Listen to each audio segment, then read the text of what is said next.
প্রিয় দর্শক, আমরা সরাসরি সেই ভাইরাল আশরাফ ভাইয়ের কাছে চলে আসছি আবারও নতুন একটি ভিডিও নিয়ে, যার ভিডিও ছাড়লে ইতিমধ্যে ভাইরাল। তো সোশ্যাল মিডিয়াতে আপনারা দেখতে পাচ্ছেন। আশরাফ ভাই, আপনি কেমন আছেন? আলহামদুলিল্লাহ, খুব ভালো। আপনি ভালো আছেন? হ্যাঁ, ইনশাল্লাহ। আচ্ছা আশরাফ ভাই, আপনি তো ইদানিং যে কটা ভিডিও ছাড়লাম মোটামুটি ভালো মানুষে দেখছে, অনেক কমেন্ট করছে। জি জি। তো আপনি তো মান্নার সিনেমা ছাড়া দেখেন না, এবার আমরা অন্য প্রসঙ্গে যাচ্ছি, অন্য একটা প্রসঙ্গে, ঠিক আছে? তো সেই প্রসঙ্গটা হচ্ছে, আমাদের বাংলাদেশে যে একজন নায়ক মান্নাকে আপনি অনেক দেখতেন, কিন্তু আমরা এখন যাচ্ছি নায়িকার প্রসঙ্গে। বাংলাদেশে তো এখন বর্তমানে অনেক নায়িকা আসছে, অপু বিশ্বাস আছে, বুবলি আছে, মৌসুমী আছে, অনেক অনেক নায়িকা আছে। কিন্তু আপনার পছন্দের একজন নায়িকার নাম বলেন, মানে যে নায়িকা আপনার খুব পছন্দ ছিল। আসলে আপনি যে কথা বলছেন, যে বুবলি ববিতা বলতেছেন, যাই বলেন, উপবেশের বলতেছেন, এদের ভিতরে যে কথা বলতেছেন, এখন বর্তমান যুগ হিসেবে সেই নায়িকাগুলো সব বা ভালো ছিল। কিন্তু আসলে কথা হয়েছে, আপনার আগের যে নায়িকাগুলো ছিল, যেমন ববিতা, যেমন শাবানা, তারা আসলে সামাজিক সামাজিক ছবি করতো, এবং পুরো ফ্যামিলিটা সহ ভাই বোন মিলে, বাবা মা নিয়ে আমরা ছবি দেখতে পারতাম, খুব সামাজিক ছবি। আর এখন যে নায়িকাগুলো আছে, আসলে এদের ব্যাপারে আমি খারাপ কমেন্ট করবো না, বা তারাও বর্তমানে ভালো, কিন্তু তাদের কাছে কিছুই না, শাবানার কাছে কিছুই না। মানে আপনি বলতে চাচ্ছেন শাবানা, ববিতা, এদের নায়িকা রোজিনা, এরা কিছুই না, রোজিনা? না না, এদের কাছে এরা কিছুই না।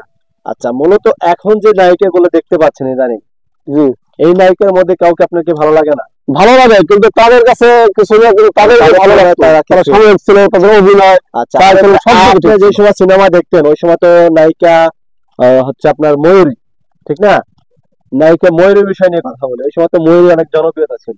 আসলে ময়ূরীর যে কথা আপনি বলছেন, ময়ূরীর জনপ্রিয়তা ছিল খুব ভালো, কিন্তু রোজিনা বা শাবানা বা ববিতা বা দীপি, এদের কাছে আপনার ময়ূরী আসলে কিছু না, কিন্তু সেই আমলে এরা খুব ভালো ছিল, কিন্তু ময়ূরী আসলে অন্যতম। ময়ূরীর জনপ্রিয়তা কি কারণে ছিল ওই সময়? 90 দশকে কিন্তু ময়ূরীর খুবই জনপ্রিয়তা ছিল। সে ওই সময় মনে করেন শাবানা ওরা সামাজিক ছবি করতো, বা আপনার রোজিনা একজন, দ্বিতীয় একজন ছবি করতো, খুব ভালো ছবি সামাজিক। ওই মুহূর্তে আপনার ড্যান্সের জন্য বা ফিগার দেখানোর জন্য তখন ময়ূরী খুব ভালো ছিল, মানে ওই মুহূর্তে সেই জন্য সাধারণ কিছু পাবলিক, ইয়াং বয়সের ছেলে, তারা খুব ভালো ছিল, ওরা ভালো বলছে, এই আর কি। তো এই কারণে আপনি মনে করেন ময়ূরীর সিনেমা তখন কি বেশি দেখতেন না? না, বেশি দেখতাম না, অনেকে দেখতে গেত, অনেক যতদিন আমি দেখতে পেতাম না। আচ্ছা, ওই মুহূর্তে ওই জন্য আপনার মানে বডি ফিটনেস মানে শো করতে বেশি, জি জি, এবং ফিগার দেখাতে বেশি, যার কারণে ময়ূরীর সিনেমা দেখতে বেশি বেশি দেখতো। কিন্তু আপনার কাছে নায়িকা শাবানা, ববিতা, রোজিনা এদের কারোর সাথে তুলনা হয় না? তাদের সাথে কোনো তুলনা নাই।